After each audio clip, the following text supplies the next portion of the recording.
And joining us on the line, great to be welcoming back to Flow. Great to chat to her again, Kora Naughton. G'day, Kora. How you doing today? I'm good, thank you. How are you? I'm doing okay, having a wonderful day. Today's been going really good and got a nice, good pot of coffee here to enjoy our conversation, so we're going to have some fun. Awesome. Now, tell me, Kora, how was your Christmas and festive time? It was only seems like a blink and it's gone, but how was the festive break for you? Were you able to get some quality time in? Yeah, look, it was really nice. I think it was really good timing, like obviously in New South Wales we've been through all those kind of lockdowns, so it was really good that we kind of got a little bit of freedom and got to spend some time with my family that we hadn't been able to do for a few months beforehand. So that was really, really nice, and just take a nice break. Yeah. A much needed break, I think. Even through lockdown, I was kind of working hard on stuff the whole time, and it was just much needed, I think, more than anything else. Some nice weather, get to sit around with the family and just not think too hard about anything. When you're sitting down with your family like that, does the subject of your musical career come up, and do they, you get some song ideas, or how does the family support you in that sense? Yeah, look, I'm so lucky. My family has always been really incredibly supportive of what I do, and they're always front and center at my gigs whenever they can be, and it's really nice that I have that, because I know that a lot of people don't. But they're always pretty good inspiration for songs. There's always something crazy happening, something something a little bit weird most of the time. But yeah, look, they've always been supportive. Sometimes they're my harshest critics, which I need them to be when I need them to be, but they're also my biggest supporters. So it's really great. I guess you always need someone that will say no to you and also question why you're doing something. Even not absolutely not being harsh or anything, but they're just trying to get where your head's at so that you can get onto it. And yeah, sometimes we just need that. And yeah, look, I definitely think sometimes with my own music I kind of have my blinders on and try, I'm probably a little bit too close to it sometimes to see how other people would react to it. So it's really nice to have those people to bounce your ideas off, and people who aren't musical either, they're just your general audience that go, yeah, I really like this, I don't like this, and yeah, I think it's really good to have people around you who are really honest about things like that. So who is the one particular family member that gives you, it's the one that their opinion counts the most to you? Oh, I don't know that I would have one. Definitely Mum and Dad are the ones that have been there the whole way, and I always turn to them before anyone else. But I never take one person's opinion as gospel or anything like that. I try and get as many different opinions as I can and get the big idea, because someone might say, I absolutely hate that song, and everybody else says they love it. So sometimes it's good to ignore people's opinions as well. Definitely kind of try and get a range of people's different ideas and what they think. And the main thing is they're supporting you, and that's the main part of it all too. Absolutely, yeah. Tell me, Kora, we just had Valentine's Day. What's your favourite love song? Oh, my favourite love song. You know what? My favourite love song is probably a little bit ironic, because it's called I Hate Love Songs by Kelsey Ballerini. Oh, yes, another one, yep. I love it because it's just like so ironic in the way of, I hate love songs, but I love you, and it's a love song in itself, and I think that it's genius, and I just really love that song. I love to sing it, and I love to listen to it, so yeah, it's probably my favourite kind of anti-love song that's also still a love song. So you do perform the song? Yeah, I learned that song like forever ago. It was like when it first came out, and then have just played it like ever since. At all my gigs, it's always there. Well, speaking of performing at your gigs, I feel that your new song that we're here to talk about, Till We Drop, is probably the song to start your gig. Would that be correct, or it kind of feels to me it's got to start things off? Yeah, well, it's definitely either the starter or the finisher. Yeah, that song. For me, releasing this song was was super important to me, and I was going to release it over a year ago now, and COVID kind of stopped us from recording the video and things like that, and I didn't want to release this song as anything less than, you know, top quality coming out with the video, and because it's just a song that I really love so much, and it is kind of a little bit of that party anthem. So it's either the thing you're going to get out on stage and really rock up right at the start of your gig to get people excited, or it's going to go out with a bang, which is what I said I'm doing with this album, because this is the last single from my album 19 that I released last year, and when we were kind of looking at what we're going to release last, I was like, it has to be Till We Drop. You know, we're going to go out on a good note, and really get people excited for the new music to come as well. All right, well, I'll ask you about that in a sec, but I'm just looking at the video on my screen here, and you seem to be having lots of fun with the video, playing beer pong and other sorts of things. So how did that all happen? Yeah, look, I work with Luke at Electric Light Films up in Tamworth, so drove up to Tamworth, and we were in Moonshiner's Bar, which is pretty cool, and kind of shot beer pong with apple juice. It was definitely a little bit of a different experience for me. Most of the videos are not serious, but you know, there's so much work to do, and you're worrying about certain aspects of different things. And this one just felt like so much fun.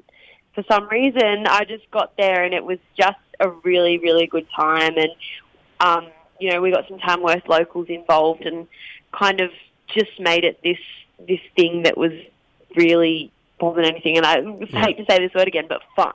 Like, it was just a whole load of fun, and I would do it again in a heartbeat. Yes, it looks lots of fun just watching it, and when you said about drinking the apple juice, well, that explains, because there are a couple of reactions when people are drinking, and I kind of think, what were they actually drinking there? Because they don't seem to be drinking with enjoyment on their face, so that explains that. That's not too bad. Maybe would have been that tiny bit more fun, but maybe a tiny bit more messed up if it was Jack Daniels instead of orange juice. Yeah, understand that. So what is your favourite drink till you drop? Because you mentioned, you know, drinking till you drop in your song. So what is your particular favourite? Yeah, look, I'm a little bit of a lychee martini girl with my cocktails. I don't mind a martini, but lychee martini is amazing. Otherwise, a Canadian Club and Dry is my go-to. And, of course, enjoy responsibly. We must say that, enjoy responsibly. Absolutely.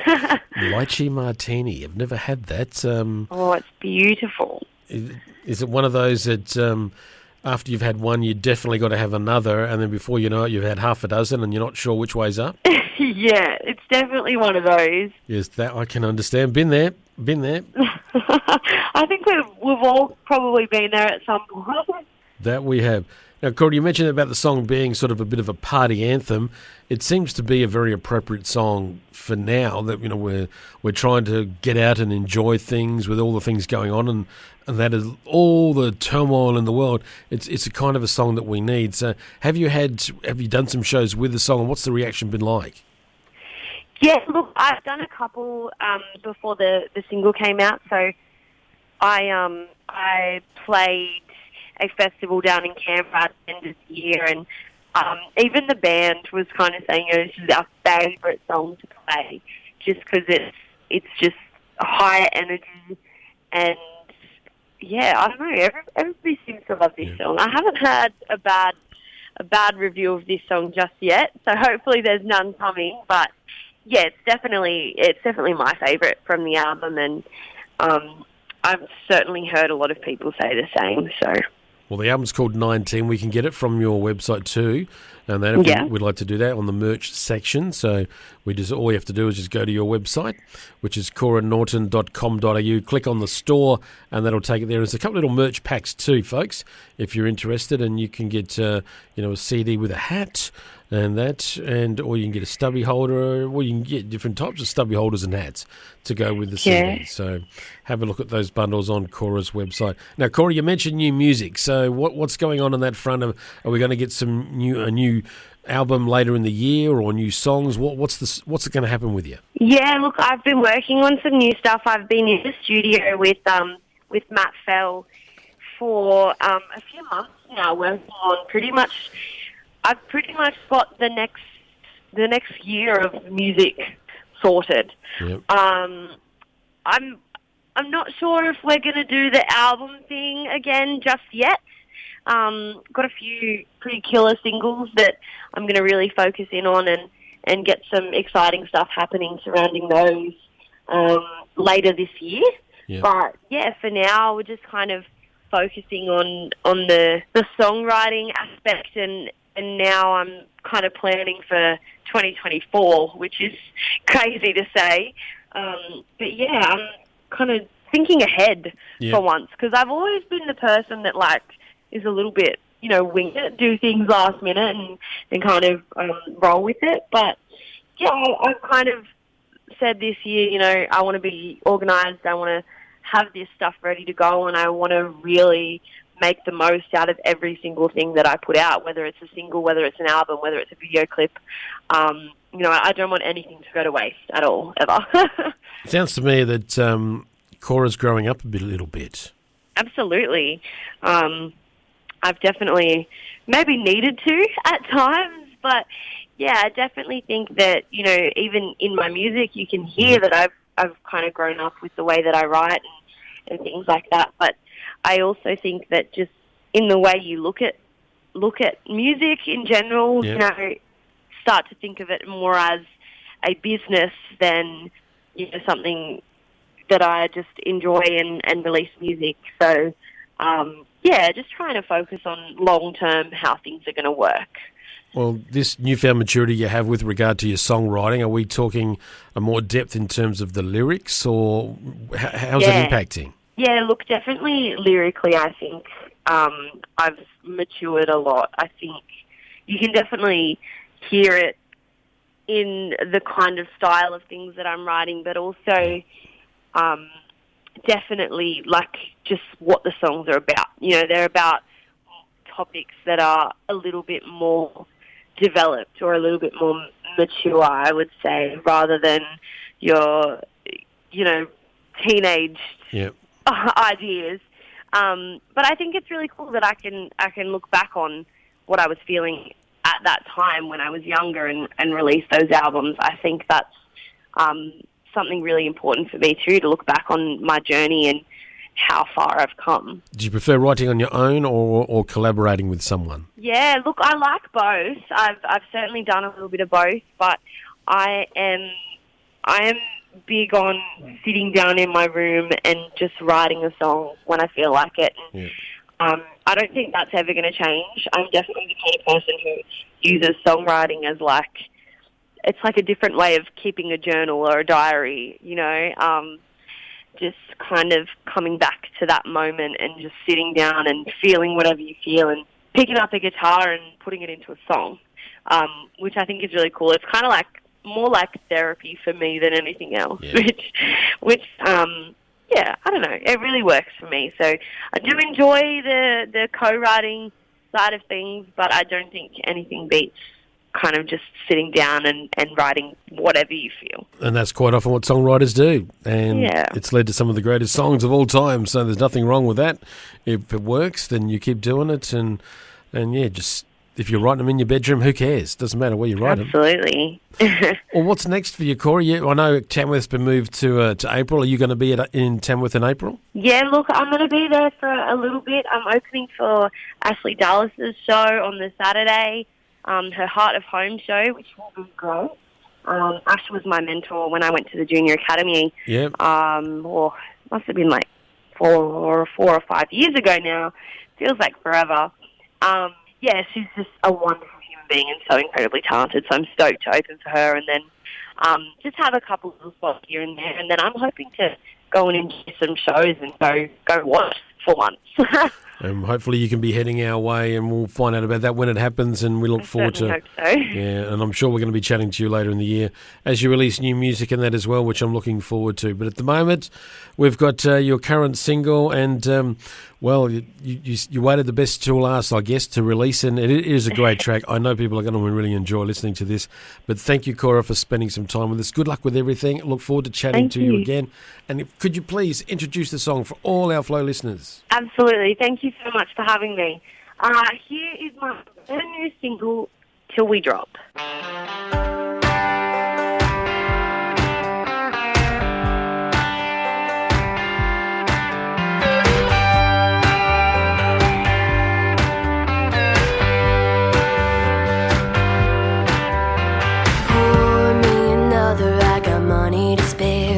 Drowning no sorrows, I ain't trying to forget. Put that whiskey on the rocks, pour another shot. Baby, keep it coming, we ain't going nowhere. So we drop